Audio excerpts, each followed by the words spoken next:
So I will call the May meeting of the Climate Action Planning Committee to order. It's currently 6:04 p.m. And our first item of business is vote to approve the meeting minutes from April. Is there any feedback or corrections to the minutes that were circulated? Oh, Lisa, there you are. Welcome, Lisa. I just have one notation on them, Alex. Where it referenced my discussion about costs, maintenance costs, battery replacement costs. I had also indicated the cost of vehicle replacement. So if that could be inserted anywhere appropriate, that would be fine by me. See, you have it open. Let's see, Arthur Doyle recommended funding opportunities such as the Copeland. No. Can you clarify where? I don't have it right in front of me at this time, but it's in the minute of the discussion of the vehicles. Deborah Melbauer's recommendation that we discussed at the last minute meeting. Yeah. Okay. It said Arthur Doyle spoke in support of the concept, but urged that the study fully consider operational realities such as long-term maintenance and battery replacement for electric vehicles. And then what did you say? And vehicle replacement. So we want to consider the cost of maintenance, the cost of battery replacement, and the cost of vehicle replacement. Sure. I've added that. Thank you. Any other corrections or additions? Then I'll move the adoption, Mr. Chairman. Second.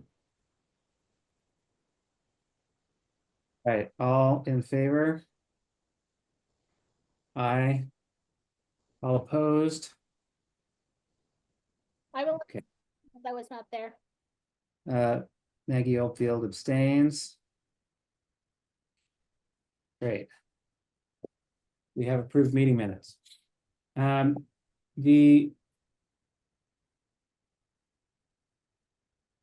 The next item on our agenda is to will be a standing topic, I think, for the foreseeable future, to discuss our progress on engaging residents and stakeholders, draft climate action plan. So there are a few updates to share here. Matt Panucci was going to say a few words about the stakeholder tracking spreadsheet he set up, but he's unable to join us this evening because his child is receiving an academic award. So he's there, being a proud parent, which is great. But I will spend a few moments showing that spreadsheet. Let's see.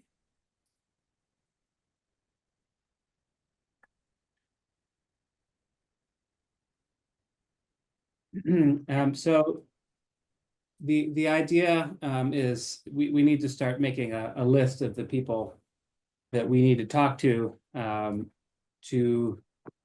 refine the plan, make sure that the recommendations are feasible, and there's a path to getting buy-in on them. And then, of course, we won't be able to implement them alone. So I think this is a really important exercise for us to go through now, of kind of listing out who do we need to talk to keep this moving forward. So there's a link to this spreadsheet in our agenda. If any of you aren't able to edit it, reach out to me and we'll sort out access. It's a bit tough if you don't have access to some kind of a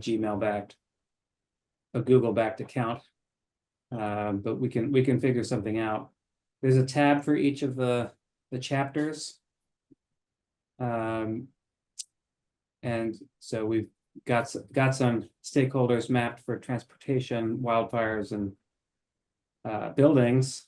And I think the goal should be to sort of get at least our core list populated in the immediate future for all the other areas as well. And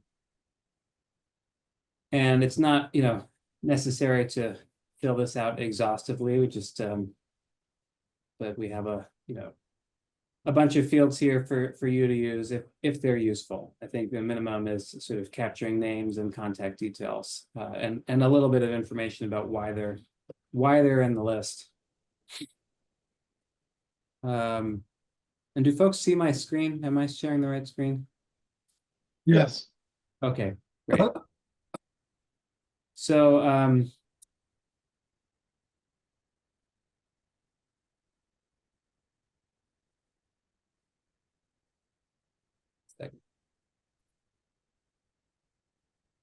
yeah, so I'll leave it at that. I think one way that this will be useful in the immediate future is I definitely, my experience has been it's a little bit hard to get on stakeholders' calendars, especially folks on town staff, because they've got lots of other things that they're responsible for. And so we're, in the near future, I anticipate reporting back to the select board on a sort of regular biannual check-in. And I think the ask at this point is, for them to engage to make these conversations a priority, right? So everybody on town staff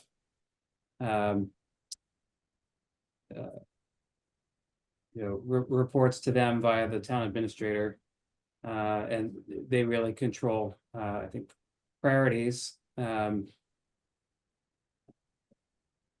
within town hall.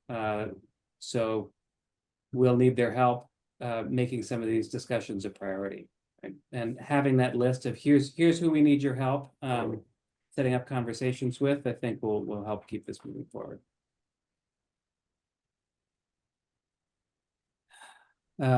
Any questions or comments in that area? Lisa, yes. Yeah.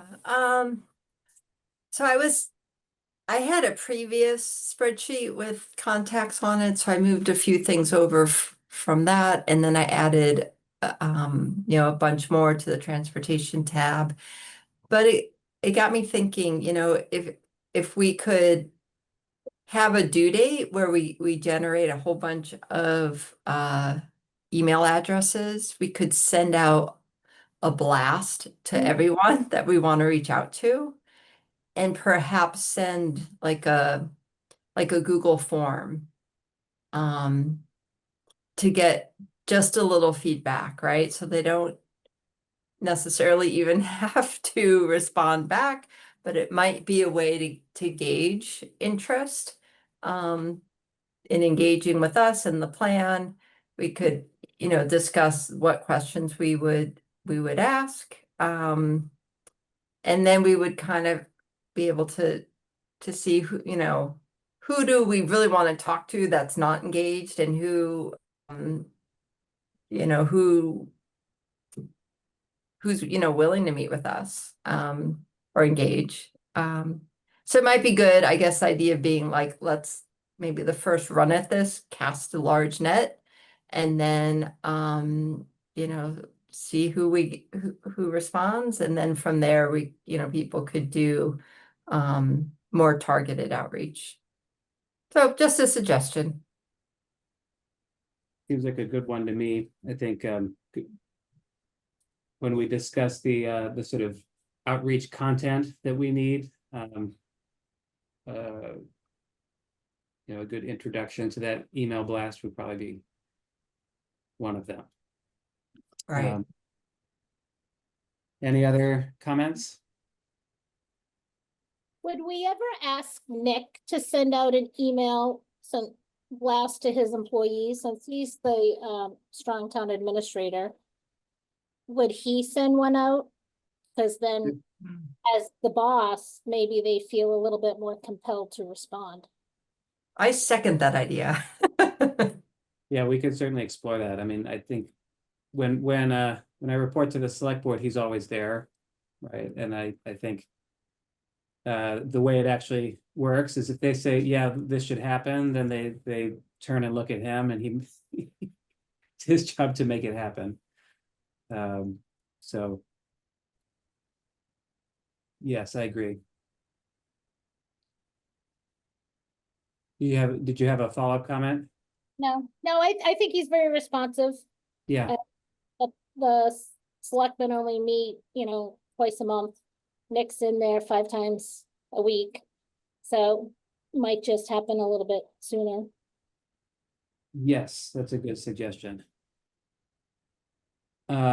Steve, Are there groups or particular people in town that we know have not been enthusiastic about this that we should really reach out to and spend some additional time explaining this to them rather than just not talking to them? Lisa, did you want to speak to that? Well, the Chamber of Commerce has it's been hard to get them to appoint somebody to the board or, to our committee. So I don't know the source of that, but that might be, a group we'd like to get more feedback from. Yeah, I think there's lack of enthusiasm is one obstacle form of resistance that we need to overcome, and then there's specific opposition to specific things. I think we've had less of that because we're not really out there in public advocating really specific things yet. But one way we'll know that we're building awareness is when that starts to manifest, right? So I definitely agree with that idea.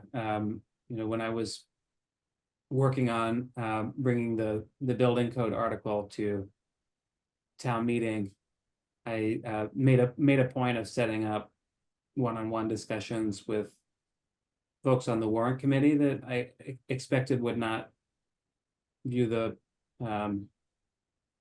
proposal favorably, to really be curious about why. And I think that goes a long way. It changed how I presented it, and I think also avoided unnecessary, sometimes there's unnecessary opposition that's based in misunderstanding because you never really tried to understand their point of view. We can try to avoid that for sure.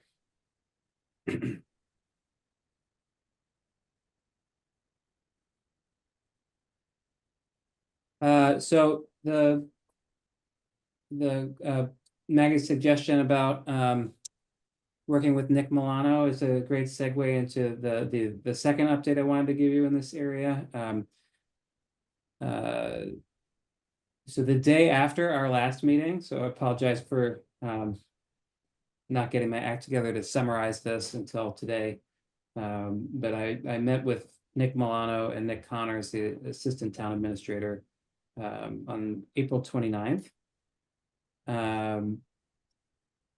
And I just sort of gathered together my notes on what was discussed at that meeting and put them in a document which I linked from the agenda. I might as well share it, I guess.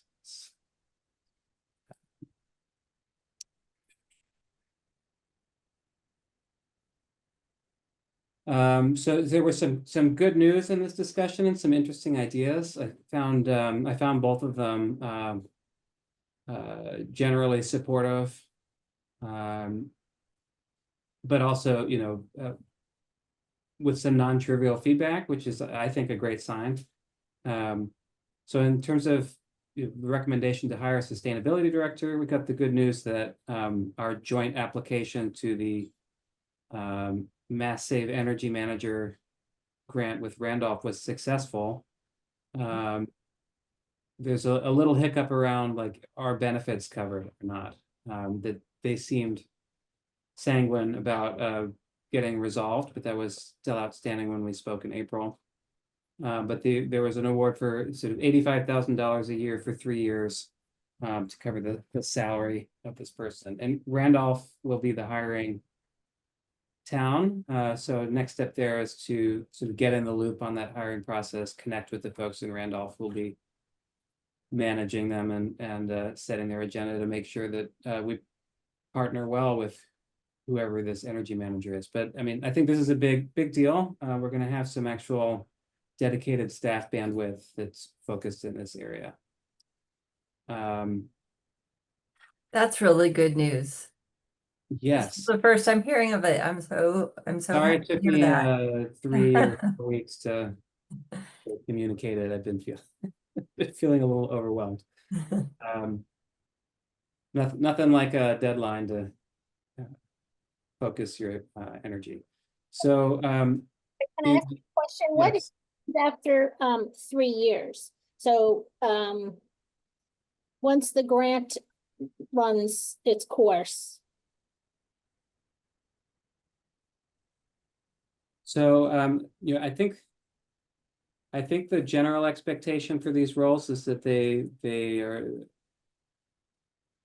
have a sort of positive return on investment in terms of the grant funding they're able to bring in. And I think the 3-year horizon gives the town an opportunity to have some evidence as to whether that's really the case when they make the decision about whether to continue maintaining that staff position. But I don't believe there's any commitment attached to this to keep that person on staff beyond the 3 years if they're not driving a return, so to speak. okay. In the buildings and energy area. Alex, if I may, Yes. I would just add that if it does drive positive outcomes, the usual pattern is our patterns are twofold. One is usually the year before the grant is to be renewed. There's an opportunity for a subsequent application for funding renewal with that funding source, or the town can convert away from a grant and incorporate the share into its operating budget. It gives it enough time to assess the efficacy of the performance of the position and then make 1 or 2 budgetary approach decisions. Yeah, because I kind of was wondering how it worked with the town of Randolph. So what if one of the towns doesn't pick up their their half of the responsibility? What happens then? Then Milton could apply on its own for funding, or it could incorporate the amount of time for the position, like we have reduced time for a Veterans Affairs officer, I have had, into the operating budget for the town of Milton. That's something that would play out over the next 2 or 3 years. Because is my understanding correct that this was funded primarily because of Randolph? Randolph really got the funding, and we were just on the application. But I think the Mass Save was strongly encouraging sort of towns to partner on applications. And they were also they were also giving way to environmental justice communities, and so I think Randolph has more population in that meets that criteria than we do, so it strengthened the application. So yeah, I think step 1 in my mind is like find out the name of the person who's going to be hiring and managing this person. So far, I haven't gotten my hands on that. And then your questions are good ones. Alex, is it expected a 50-50 kind of a split, or as needed on, based on what they're doing? I remember that Nick told me what the split was, and it was not quite 50-50, but it was pretty close, I think, but I've forgotten the exact number. Okay, Is this also something that if we work with Randolph closely and get on the same topics, it really becomes it's not truly a split, it's working on the same topics and going to two towns? Yeah, So I you mean, I can think get- there are some aspects of it that that aren't conducive to sharing. Like one of the focuses of this role is kind of working out the electrification roadmap of the buildings in the portfolio. Hmm. And so, you know, if you're working on Randolph's high school, then you're not working on Milton. But the municipal facilities of both towns will be kind of on their responsibility roadmap. And then another thing I recall Nick saying is that there's some bandwidth explicitly baked in for kind of community outreach work. So we'll see how much bandwidth that is, but I'm really eager to get somebody on town staff who could sort of help coordinate an energy coaching program. That's the thing I'd most like to be working on this time next year. And so you know, both Nicks were kind of curious about that, but looking for more information about more detail about what we mean by an energy coaching program, and suggested putting some concrete examples of how they operate in other towns into the climate action plan itself. So that's an action item for me.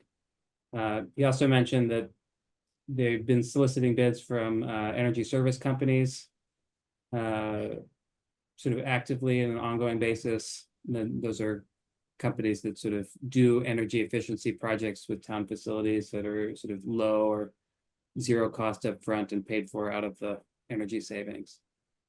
Ron? Does Randolph have a climate action plan? No, Randolph also is not a green community yet, so they're a little further. They're at a different place in their journey than we are. Lisa? If I remember correctly, the Mass Save grant really, like the first priority is looking at the schools in the towns. Yeah, And then like time, resources willing to take on other tasks. And so like what you said about if they're working on Randolph High School, they're not working on, you know, Milton's, but also they may be really helpful as the town considers, you know, building another school. They might be really aware of all the potential grants and kind of freebies that the town might be able to get when they think about building a new school and having it be energy efficient. So it's exciting. There'll be someone who will be very knowledgeable about that, hopefully involved in that process. yes, definitely. Then that's a nice segue into the schools, which was the first topic under transportation was a recommendation to, you know, put out RFPs for electric school buses. We may have just missed the boat on that. He told me that RFPs for the next contract term went out in January, and he presumably had been filled by now. He said that that's something that's handled directly by the schools, that Katie Blake, the assistant superintendent, is the contact there, and the contracts tend to be 3 to 5 years.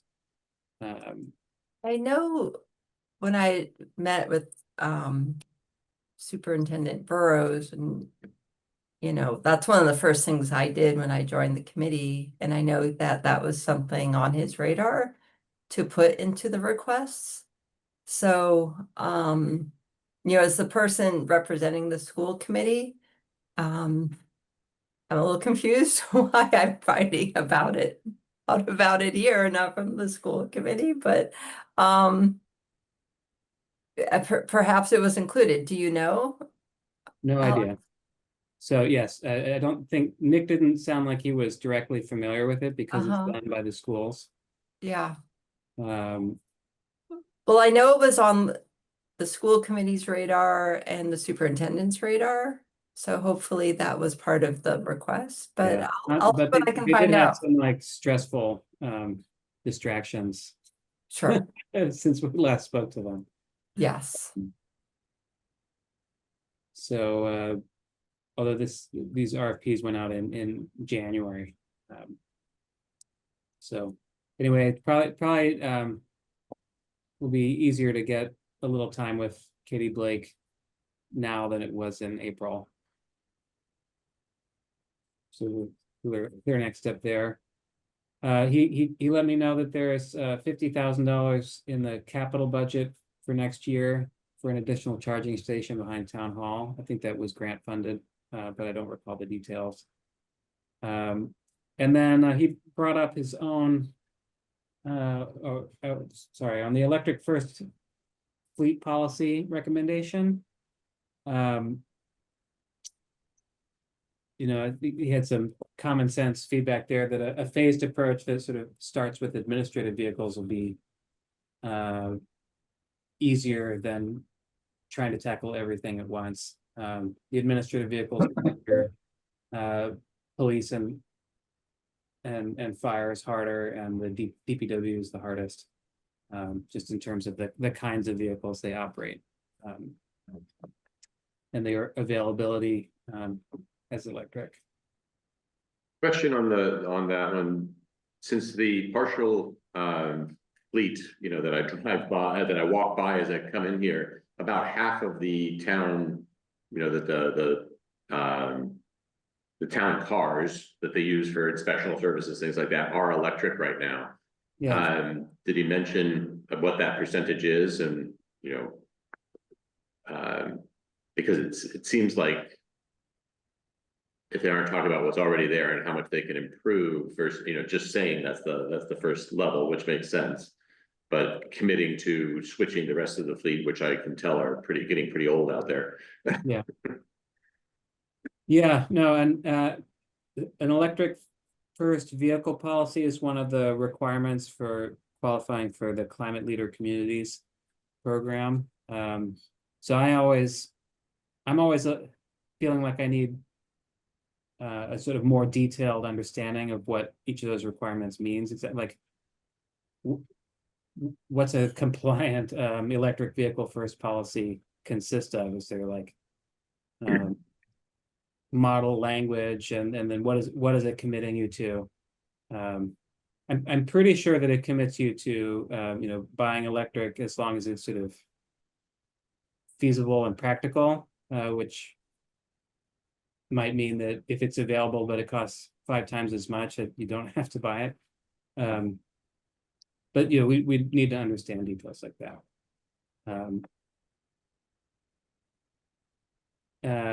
So then in this topic, he also brought up electric landscaping equipment, kind of on his own. I don't think we have that in our top recommendation list, but he mentioned that Wellesley has taken a phased approach on that as well, identifying green zones in town and kind of focusing transition to electric maintenance equipment in those zones, and thought that Milton Cemetery could be a good pilot green zone. So I don't know to what extent he was just sort of speculating there. So The candidate in there, Alex, might be the park department.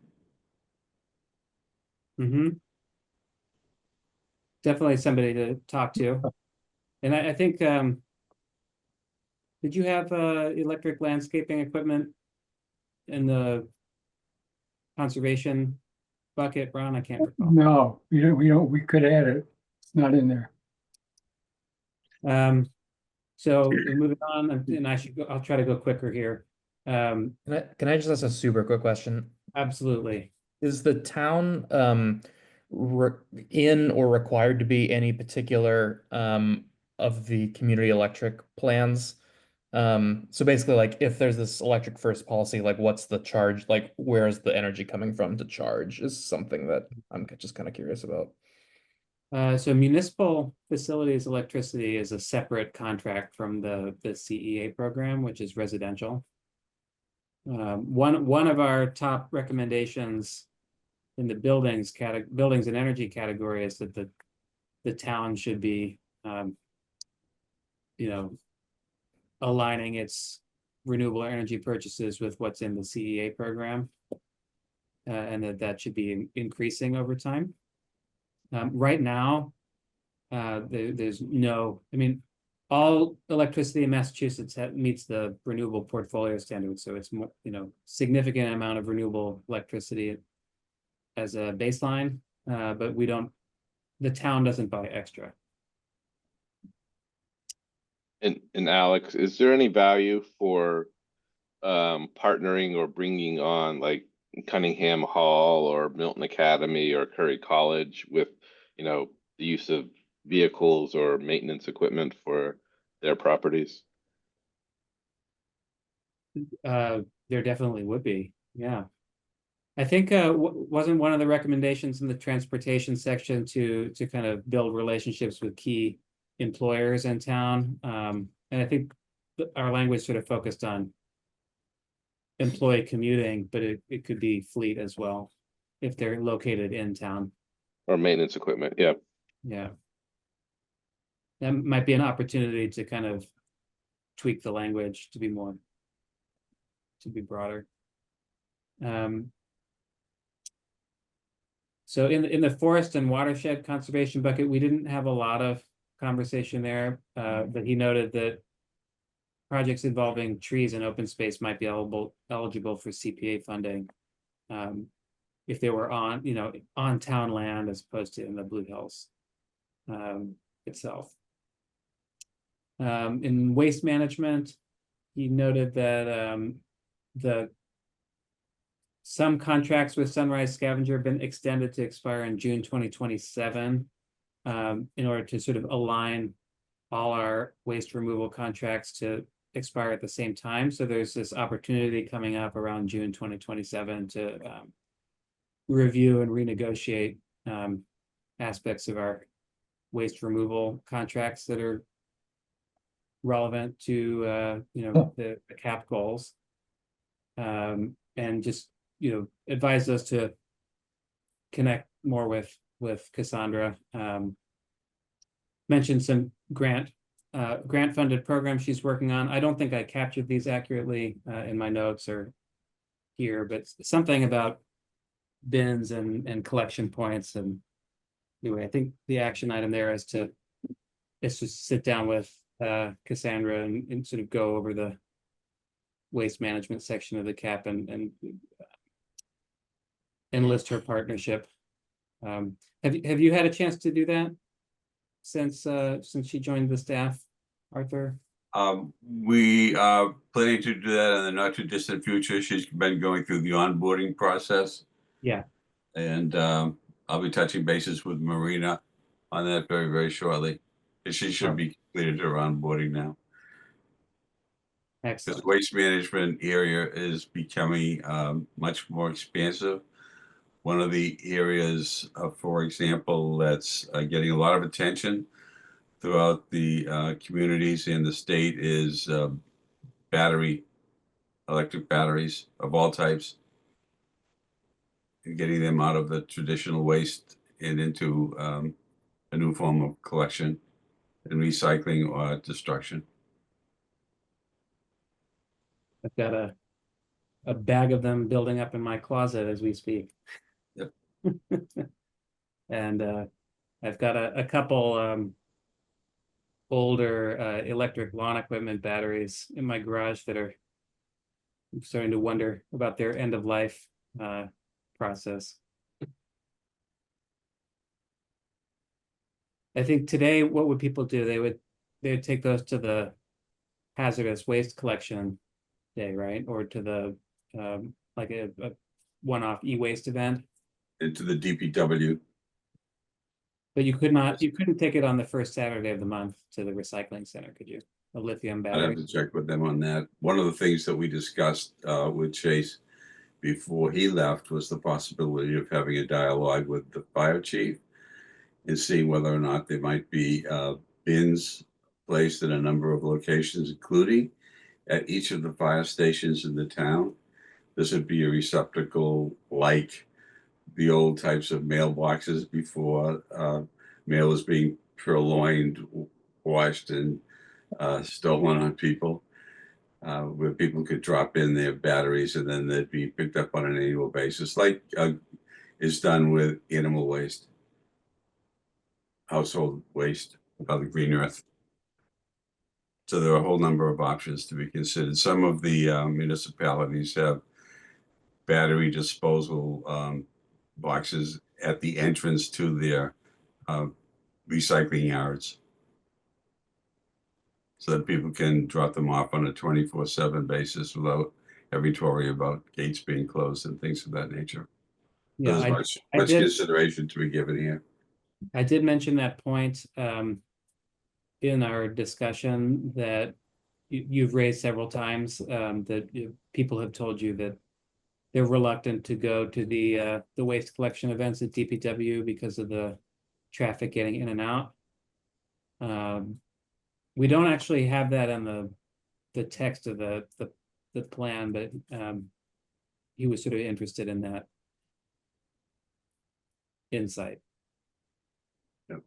So I think there would definitely be demand for more flexible and numerous waste collection opportunities. I think.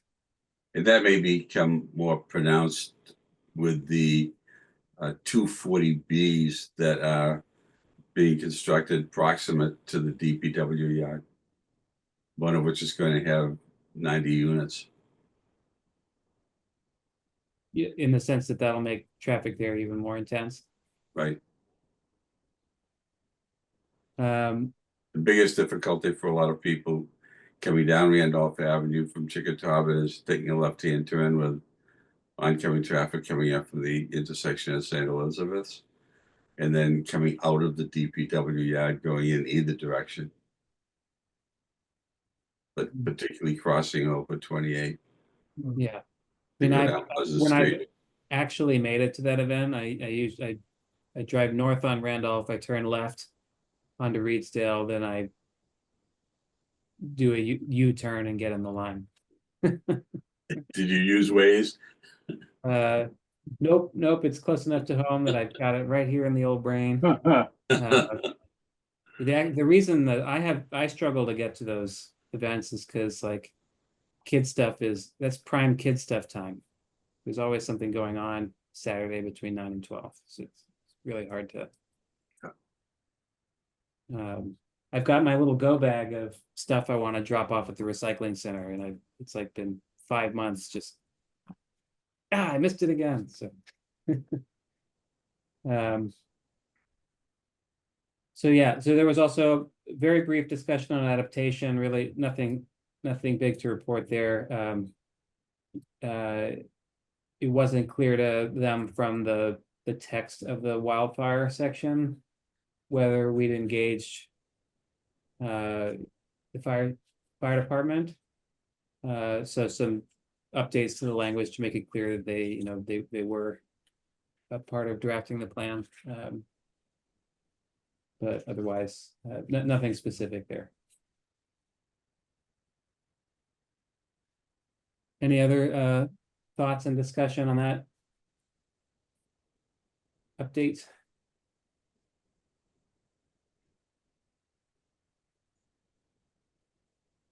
So then, the next thing under this topic, a group of us met. Was it yesterday? Kyle, help my age Tuesday. brain. It was like the last couple of days, right? This week. To discuss sort of content for outreach, and try to flesh out a plan for generating the content we need for effective outreach.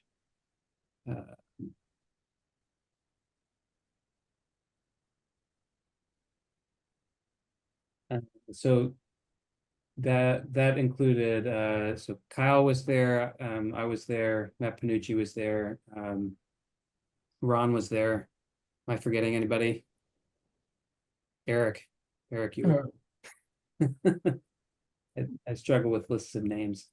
But so our goals were to sort of align on an outreach strategy and our priorities for, who to reach out to and what order. Come up with a list of the sort of tools, content formats, and kinds of messaging we need, and really plan next steps. So we spent a lot of time discussing the audience segmentation. In one sense, there's a million unique. Every individual we reach out to is unique, and it's going to sort of need to hear a message that resonates for them as much as possible. But trying to have a kind of high level segmentation that would clarify the task, and we sort of landed on town decision makers, people like the select board, town administrator, department heads, who will not only be sort of critical in implementation, but also have a kind of a decision-making authority over whether they get the resources and bandwidth they need to be successful. More general partners, both within town and outside of town, but stakeholders who might roll up their sleeves and sort of help with particular action items in the plan. And then the broad audience, we need to be doing awareness raising, and hopefully by sort of raising the general level of awareness of who we are and what we're advocating, more sort of partners and stakeholders will start to bubble up.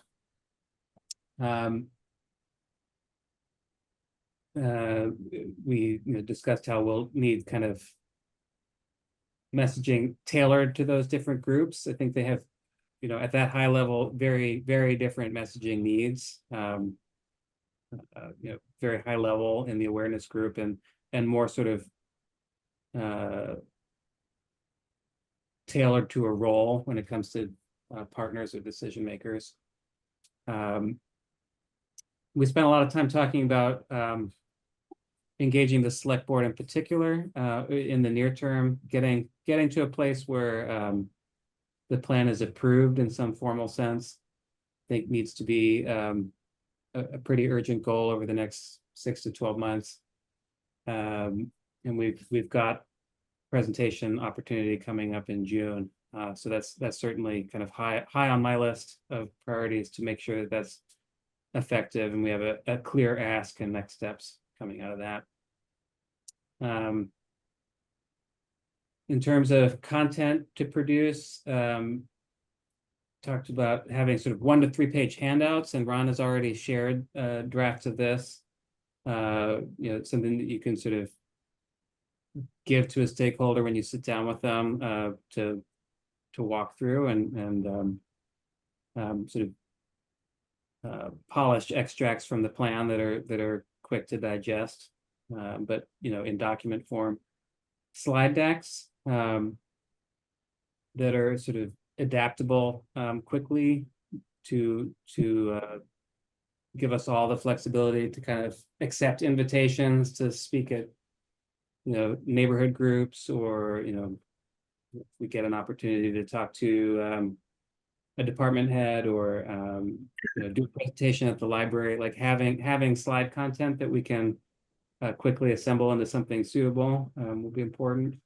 And Kyle has started working on slide templates that have a coherent visual brand that I think will be important to start making us more recognizable for people. We talked about web presence a little bit. We actually have quite a bit of content out on the web, but it's not all up to date, not totally coherent. So some time needs to be spent on getting our website better organized.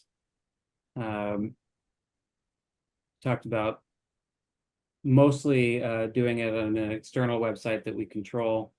Because it's tough to customize the town website, but you should, if people look for it on the town website, they should find something coherent that leads them to all the information that we want them to find.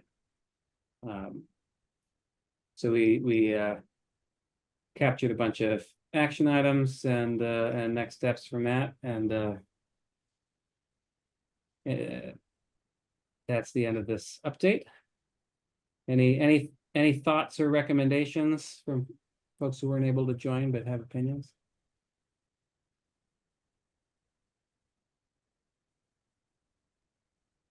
I'll say a recommendation I have for myself is to also make a version of the slide deck that potentially could be used for like a self-paced presentation. Someone could read through on their own, apart from a meeting or presentation. That's a really good idea, Kyle, and I'm wondering if we could have a slide presentation that's narrated that could be on the website, then that anyone could go and be walked through by Alex or whoever to get that presentation. So people don't like to read, but if you have somebody sort of narrating the slide, you might get greater awareness. I can even create an AI avatar of Alex if he wants. Oh boy. So Ron, you had a comment? Yeah. I think there may be some value, I'm not sure the timing of it, to go back to the working groups that each of us worked with to actually create these 2-year action plans and the goals. And you maybe add to those working groups some of the stakeholder organizations that are being captured in Matt's spreadsheet. Because it seems to me that one of the next steps in our group writ large is to begin to actualize these 2-year action plans and figure out what needs to be done. And in a way, talking with some of the stakeholder groups that I've seen on the list, I know that our group in particular has already spoken with, but there may be others that can join us. So I'm just making a pitch for not disbanding those groups and trying to build on the human capital that has been created. Thanks, Ron, for that. Yeah, it seems intellectually clear to me that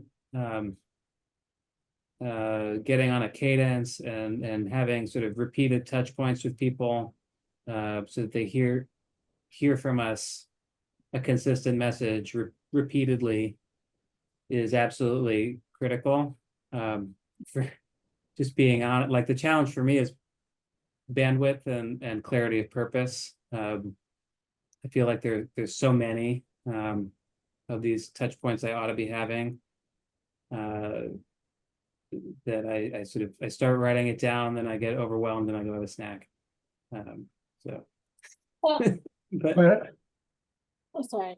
I'm not disagreeing though. Yes, Maggie? yeah, Gonna follow up on the discussion about the website and how the town's website isn't easily edited. So if you go on to the Open Space and Recreation Planning Committee on the town's website, so they're listed under committees, and then they actually then have a link to their own website. So it takes the viewer off the town's website into their own website. So I'm wondering if that might be helpful. That's something we could do. And then whoever is in charge of editing the website, it might be a little bit easier. Yeah, that's definitely what I had in mind. And now I'm looking at their external website. Yeah. That's definitely the kind of thing I had in mind. Should find out what they used. I think it said Squarespace. Yeah.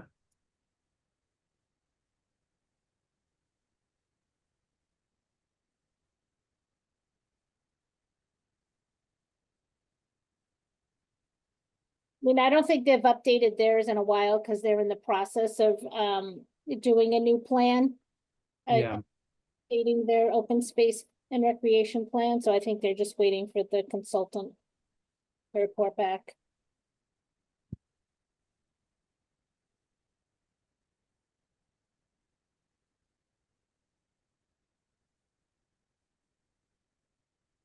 Gathering my. Let's see. So Alex, let me ask you one. So at what point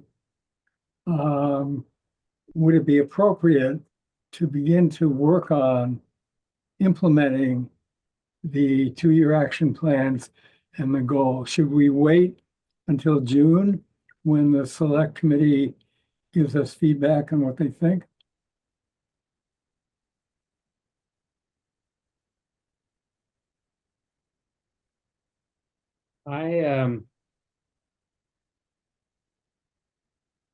I don't, in what sense do you say begin working on them? Because I mean, I think there's, Well, in other words, if there's steps you can take with willing partners that don't require active support from the town, there's absolutely nothing that should stop you from doing that.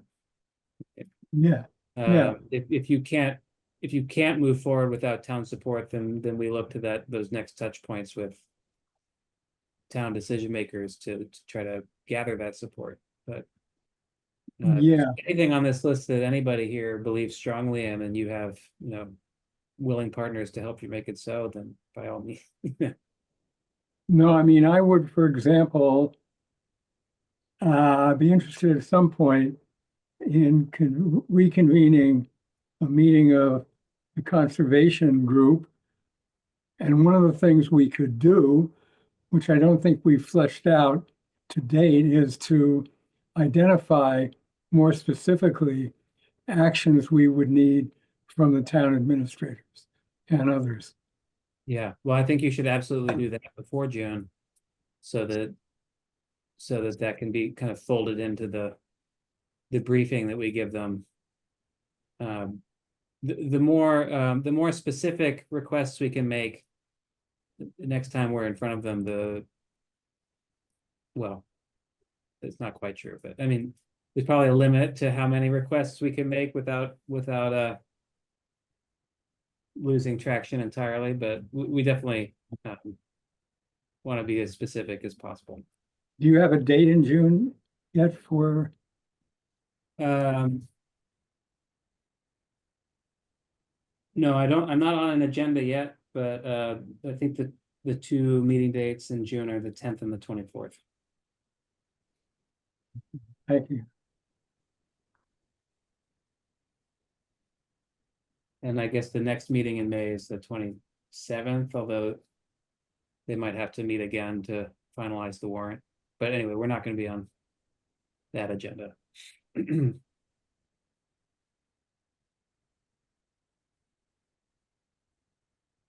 Okay, so that was the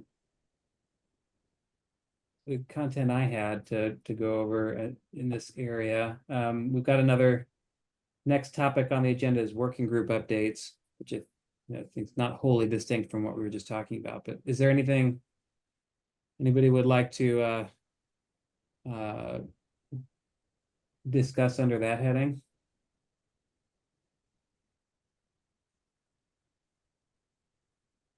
Lisa, yes. Yeah, well, I just wanted to share that after the June meeting, I'm going to step down from my role on the committee. So I just wanted to share that with everybody. It's been really good. I just do not have the bandwidth to keep up with it. I also have a mom getting older who's requiring more of my attention. Thank you, Lisa. Yes, and your contributions have been really, really valuable up to this point, and hopefully, um, we'll still see you around this stuff from time to time. Well, I'm Take- still incredibly passionate about this work, so. Definitely understand the challenge of sort of clearing bandwidth for this stuff. It is not a small thing. And we do have topic 6 is to about the appointment process for next year. More generally, I don't want to skip over anything, but I do. So far, I've heard back from 6 of you about your intentions to serve next year. And I'm not gonna, if folks want to share publicly, by all means do that. I'm not gonna out you though. I haven't heard from 4 people, and I would like to really as soon as possible start sending a kind of summary status of our committee's intentions to the select board, because my experience last year was it took quite a while to kind of get alignment on which seats needed to be appointed by whom and who are the candidates, and we ended up missing a few meetings in the summer because it took so long, and also just I spent the whole summer working on that instead of working on climate action planning, which I don't want to do again. So if we can kind of get to a complete list of who wants to stay in and who doesn't, then I can sort of take that on and try to get that through the select board process as painlessly as possible. Alex, if I hadn't responded, then I'd like to stay on. Great. I guess we're talking about it, so let's just talk about it. Are there anybody else who hasn't responded yet who's comfortable responding here? You don't have to, but you can also email me. I'd like to stay on. Great. Alex, I'd love to stay on, and I'd actually love to keep my role as a non-voting member. I don't know if there was going to be any movement there, but I'm expecting number 2. So probably in the fall, I will be stepping back a little bit from everything. So, but I'd love to keep contributing in a slightly lower role if possible. Great. And that relates to my next question was, the other 2 non-voting members are interested in taking a voting seat if they're available. I'm happy to, Alex. I know I emailed you. I'm also expecting next week. So and maybe the next few months might be a little hairy for me, but I would be happy to join again. They become like fully autonomous, but it's like 3-4 months, right? Then you just send them off to college and Easy peasy.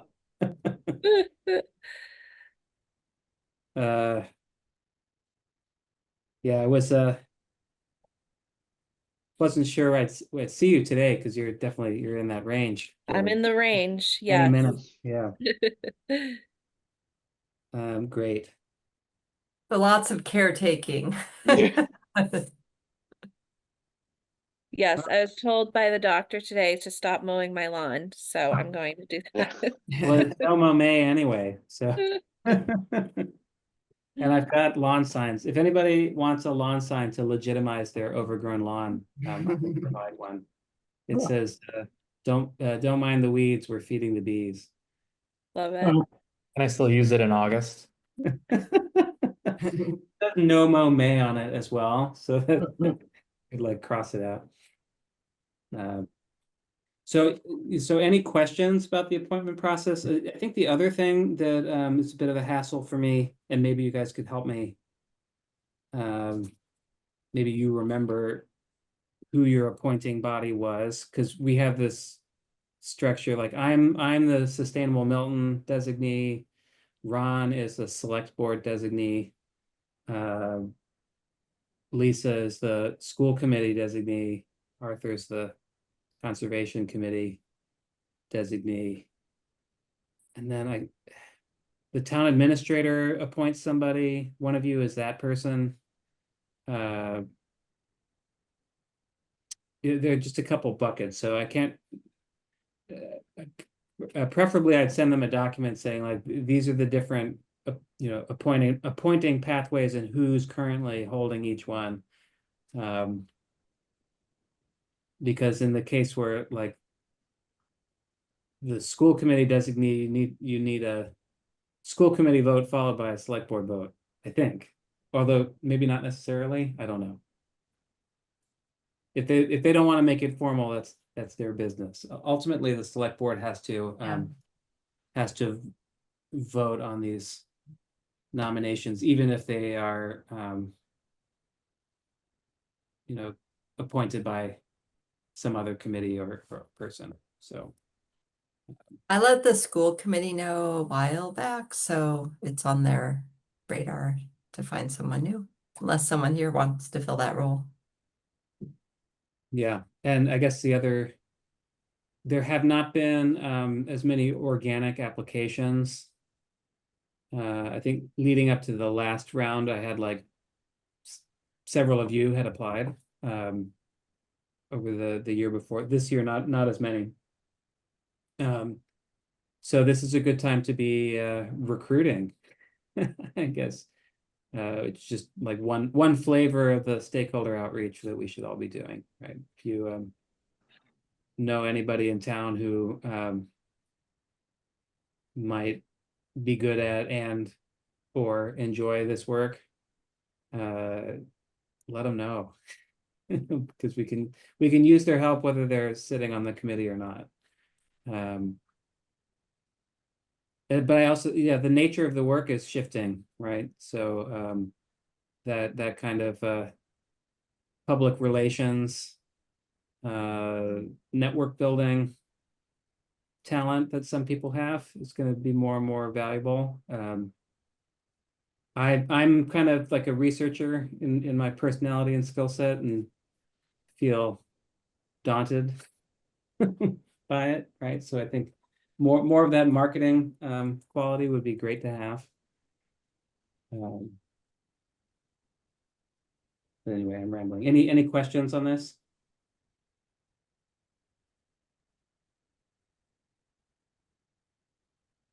Great. All right, so that was topic 6. Why don't I hand it over to you, Arthur, to talk about the topic 5, the Accelerating Wetlands Restoration Act. Thanks, Alex. Briefly, we had this on the agenda for the last meeting, if I remember correctly, but unfortunately, technology did not cooperate when we got to that agenda item. So we passed it on to this meeting. The restoration of wetlands is an acute situation in the Commonwealth of Massachusetts, and there is a rather complex permitting process involving different departments of the state, i.e. state agencies like the Department of Environmental Protection, Coastal Zone Management. Then you have the localities such as the Conservation Commissions and individual communities. And this legislation was introduced for the purpose of streamlining the process of permitting wetlands restorations. As background information, you may have seen this with the information that was passed out for the last meeting. Massachusetts has lost a third of all of its wetlands, and more seriously, 40% of its coastal wetlands or salt marshes. To accelerate restoration of the salt marshes in particular, there's a need to have a process that is much faster and coordinated than in the past, particularly where multiple communities are involved in a particular wetland situation like we have here with our saltwater estuary, the 33 acres down behind Cortlandt Circle. It involves the city of Quincy, the city of Boston, and the town of Massachusetts. And all of us need to be working collaboratively. That's a very fragile area of the town. And one of the reasons for that is that we have had a dam at the Baker Chocolate Mill on Adams Street for hundreds of years. And over the last 150 years in particular, the silt that is used to build salt marshes and to restore them has not been able to come down into those 33 acres and elsewhere to rebuild the salt marshes as is supposed to take place. So with that in mind, purpose of this item is to see whether or not the Climate Action Planning Committee would endorse sending a communication to Milton's 3 legislators. They had Senator Driscoll and Representatives Wells and Oakley Reed endorsing the legislation that has been submitted. You have a copy of the bill that's in committee at the present time that I sent around earlier today. Can you summarize what's in the bill for the main recommendations?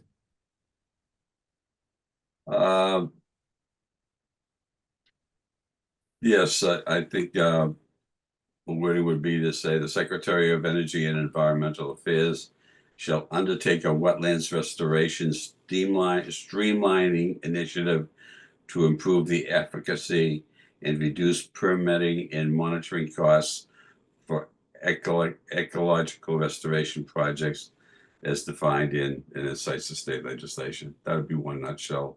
I mean, I would say that, our little conservation working group has been working with the Neponset River Valley Watershed Association. And I'm sure they by themselves would probably support this if they don't know about it already. But we can, on behalf of them and our group, I think it's full steam ahead on that. NEPRA is supportive. In fact, the 3 major river associations, the Neponset, Mystic, and Charles River, are endorsing it. The Trustees of Reservation, the Nature Conservancy, the Boston Harbor Now organization, and the Conservation Law Foundation, as well as the Audubon Association, Mass Audubon. Well, can we as a committee do this, Alex? Can we? I didn't put a vote on the agenda. I wonder, it might be a little cleaner to, since we've just sort of heard about it for the first time now. And I'm not sure who got a chance to sort of read over the draft law, draft bill language before. Maybe if we take, is there time urgency on this? Is it No, it's in committee. In committee, legislative committees, it takes a number of months. So I wouldn't worry about the timing right now. So I think we have time to sort of say, okay, we're aware that this is something we're being asked to endorse. We can take from now until our next meeting to have a considerate opinion and then take a vote. I think it'll be more meaningful. That sounds fair. And what we could do is, Alex, I could draft a statement up, submit it to you for review, and then we could send it to the entire group so that everybody would see what it is that we're endorsing as a committee, if that makes sense. Yeah, I like the sound of that. Okay, thank you. Thank you, Arthur. And I'll add that draft bill to the so the list of documents in the agenda so people can find it easily. All right. Are there any other topics of discussion folks wanted to get to while we're all together?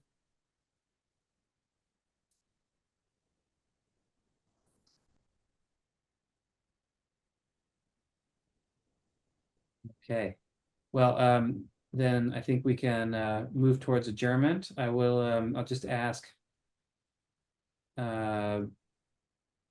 if you remember who appointed you, right? Like which of the various appointment pathways got you on the committee. If you could just shoot me an email with that, it would help me immensely. I can. If you don't, I'm gonna have to remind myself which select board meeting it was and go watch it. Oh. So I don't want to do that. Anyway, are there any motions to adjourn out there? A motion to adjourn. Okay, Ron Second. motions to adjourn, it's seconded by Eric. All in favor? Aye. All opposed? Let the record show no one was opposed. Okay, it's really nice to see you all. And don't be strangers, and good luck with the new babies.